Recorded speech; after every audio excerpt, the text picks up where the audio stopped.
Assalamualaikum warahmatullahi wabarakatuh. Perkenalkan, kami dari kelompok 7 untuk mata kuliah Keamanan Teknologi Informasi. Pada kesempatan kali ini, kami akan mempresentasikan tentang penerapan firewall untuk menjaga keamanan web server di masa pandemi. Sebelumnya, kami akan memperkenalkan anggota kelompok yang terlebih dahulu. Yang pertama,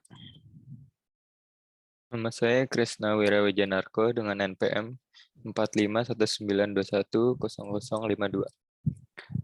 Yang kedua ada saya sendiri Krisna Aditya Herlambang dengan NPM 4519210051. Lalu Selanjutnya, saya Muhammad Abdul Karim dengan NPM 4519210049. oke. Lalu tidak perlu basa-basi lagi, langsung ke materinya yang akan dijelaskan oleh anggota yang pertama. Oke. Yang pertama di sini kita bahas adalah firewall. Nah, yang pertama itu yang dibahas dari firewall adalah pengertiannya. Apa sih firewall? Jadi firewall itu adalah sistem keamanan yang melindungi komputer dari berbagai ancaman di jaringan internet. Yang pengertian ini dicetuskan oleh Dimas Andra dari niagahoster.co.id. Nah, firewall bekerja sebagai sekat atau tembok yang membatasi komputer dari jaringan internet. Nah, melalui firewall inilah, pengguna bisa mengatur data, informasi, dan kegiatan apa yang boleh berlalu lalang dari jaringan internet ke komputer, dan begitu pula sebaiknya. Lalu selanjutnya itu ke jenis-jenis firewall. Nah, untuk jenis-jenis firewall di sini terbagi menjadi dua. Yang pertama berbasis hardware, yang kedua berbasis software. Untuk yang pertama berbasis hardware, maksudnya adalah firewall berbasis hardware adalah perangkat keras yang terdapat dalam sistem jaringan, misalnya router. Nah, firewall macam ini memerlukan konfigurasi untuk dapat bekerja secara efektif. Untuk dapat bekerja, firewall menggunakan teknik filter untuk menentukan paket utama, sumber, dan tujuannya. Nah, secara internal, sistem akan membandingkan data menurut aturan yang telah ditetapkan. Lalu kemudian, ia memutuskan data mana yang perlu di-drop atau diteruskan ke tujuan. Nah, untuk yang kedua, firewall berbasis software. Firewall berbasis software merupakan firewall yang biasanya diciptakan dalam bentuk aplikasi terpisah maupun sebagai fitur tambahan dari antivirus. Jenis firewall macam ini melindungi trafik inbound dan juga outbound. Selain itu juga menghindarkan dari virus Trojan serta worm. Nah, selanjutnya adalah fungsi firewall. Nah, fungsi firewall ini terbagi menjadi 4. Yang pertama, melindungi data dari hacker dan pengguna tidak terotorisasi. Yang kedua, ada blok konten dan pesan yang tidak diinginkan.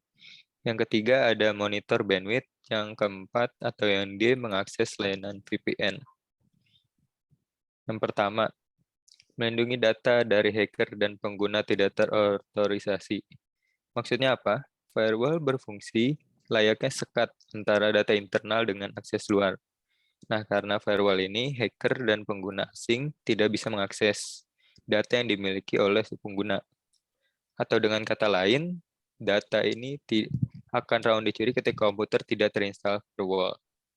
Yang B, blok konten dan pesan yang tak diinginkan. Maksudnya apa? Maksudnya adalah firewall dapat digunakan untuk memblok website atau konten dari alamat yang spesifik. Nah, pengguna dapat mengatur secara manual konten-konten macam apa yang tidak diperbolehkan untuk diakses melalui komputer tersebut.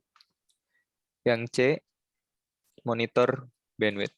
Nah, Yang ketiga ini maksudnya adalah firewall dapat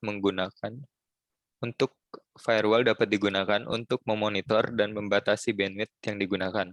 Contohnya, jika si pengguna bisa menetapkan batasan untuk konten hiburan, gambar, dan musik, kemudian memprioritaskan bandwidth mana yang kontennya yang lebih penting. Nah, yang keempat atau yang D, mengakses layanan VPN. Firewall juga dapat digunakan untuk memfasilitasi koneksi virtual private network atau yang biasa dikenal VPN. Nah, lewat layanan ini, pengguna dapat mengakses jaringan internal pengguna. Dengan layanan yang sama, pengguna bisa mengakses konten atau website yang sedianya atau yang biasanya diblokir oleh pihak tertentu. Hal ini tentunya bisa meningkatkan produktivitas, kolaborasi, dan data sharing.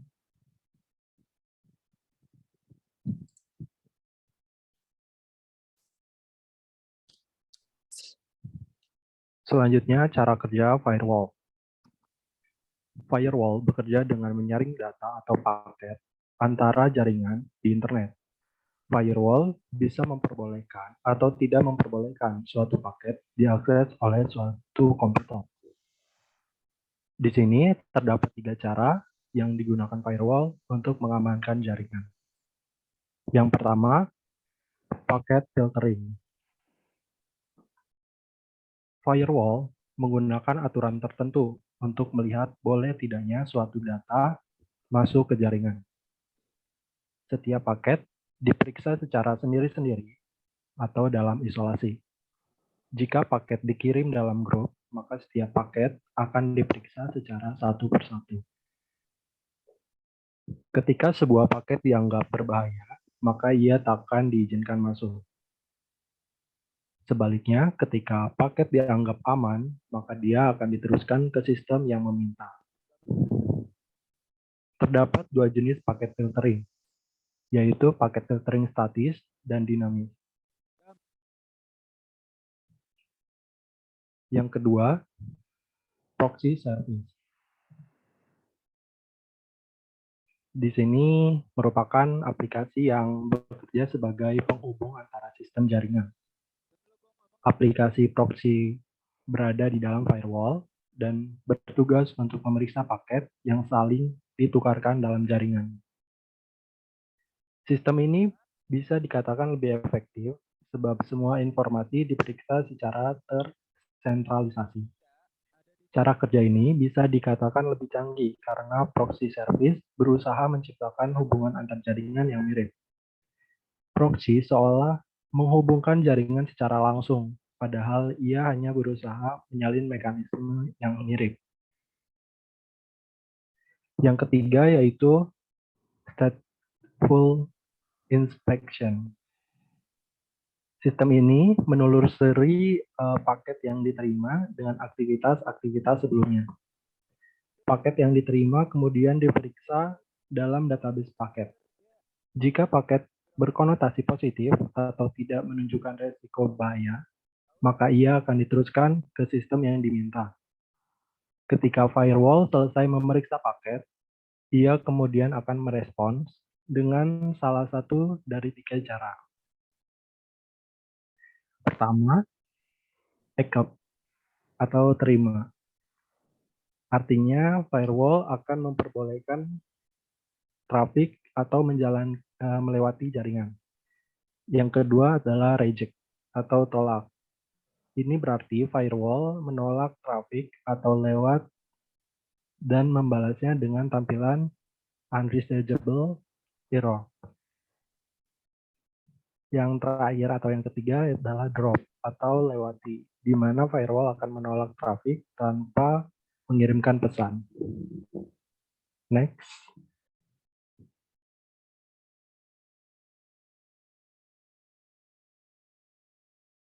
Di sini merupakan gambaran dari static packet filtering. Static packet filtering akan menentukan apakah hendak menerima atau memblokir setiap paket berdasarkan informasi yang disimpan di dalam header sebuah paket. Header itu seperti halnya alamat sumber dan tujuan, port sumber dan tujuan, jenis protokol, serta informasi lainnya. Yang kedua yaitu di sampingnya ada Dynamic Packet Filtering. Dynamic Packet Filtering beroperasi seperti halnya Static Packet Filtering, tetapi jenis ini juga tetap memelihara informasi sesi yang mengizinkan mereka untuk mengontrol aliran paket antara dua host secara dinamis dengan cara membuka dan menutup port komunikasi sesuai kebutuhan. Selanjutnya.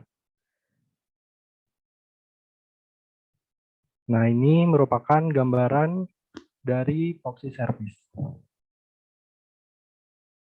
Selanjutnya.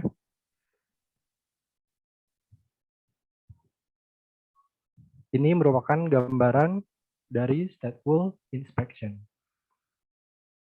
Jadi seperti ini secara umum gambarannya. Selanjutnya. Lalu sekarang kita akan masuk ke contoh kasus dan penyelesaiannya. Nah, untuk contoh kasusnya ini kita mengutip dari bisnis.com bahwa telah terjadi peretasan situs Sekretariat Kabinet RI pada Sabtu 31 Juli 2021. Ini merupakan kali kedua situs tersebut diretas, yang mana peretasan pertama itu terjadi pada 25 Desember 2015 yang lalu oleh peretas asal Cina.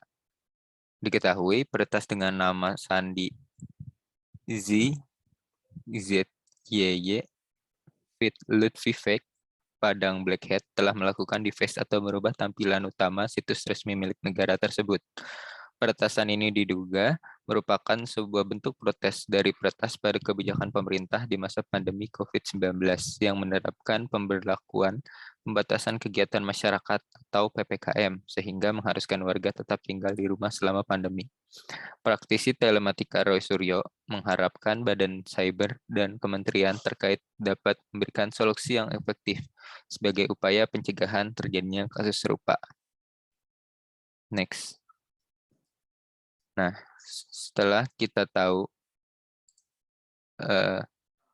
bahwa ada kasus serupa tentang web server, oleh karena itu, untuk menanganinya, penulis atau kami memiliki solusi alternatif, yaitu dengan skema dari jaringan yang mungkin bisa diterapkan tentang penerapan dari sebuah firewall untuk meminimalisir kemungkinan buruk yang akan terjadi.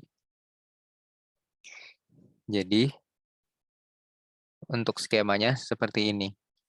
Pada bagian kiri itu ada web server. Lalu web server dilindungi oleh firewall yang bernama Web Application Firewall. Lalu selanjutnya ada firewall berupa device firewall. Lalu ada dihubungkan dengan router, lalu routernya terhubung ke internet dan selanjutnya bisa diakses oleh jaringan publik. Untuk penjelasannya, jadi web server ini seperti yang sudah dijelaskan sebelumnya dilindungi dengan web application firewall yang memungkinkan penjahat tidak bisa menembus langsung ke web servernya seperti melakukan SQL injection. Lalu agar aman dan makin terjaga, kita perkuat juga nih dengan device firewall. Setelah itu, device tersebut bisa dihubungkan dengan router yang selanjutnya dihubungkan ke internet atau jaringan publik. Nah, untuk device firewall yang digunakan itu bisa beraneka ragam jenisnya.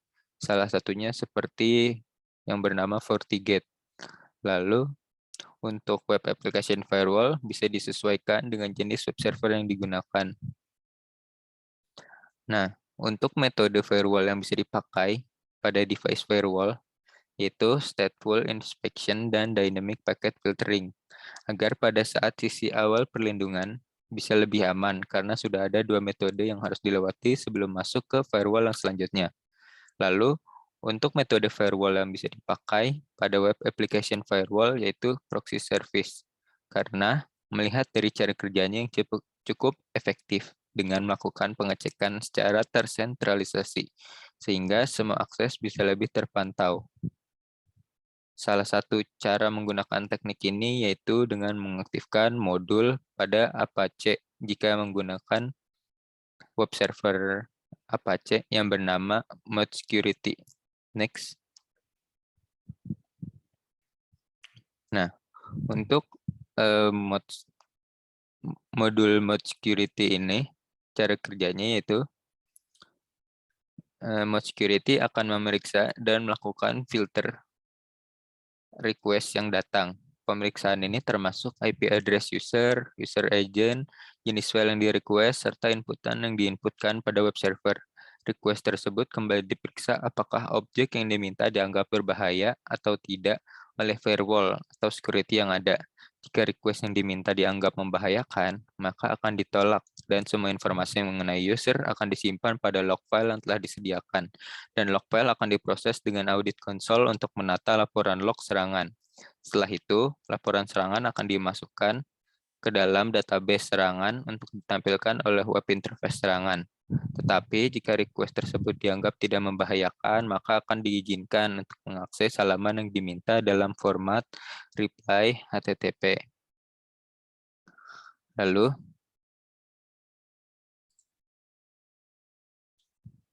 next.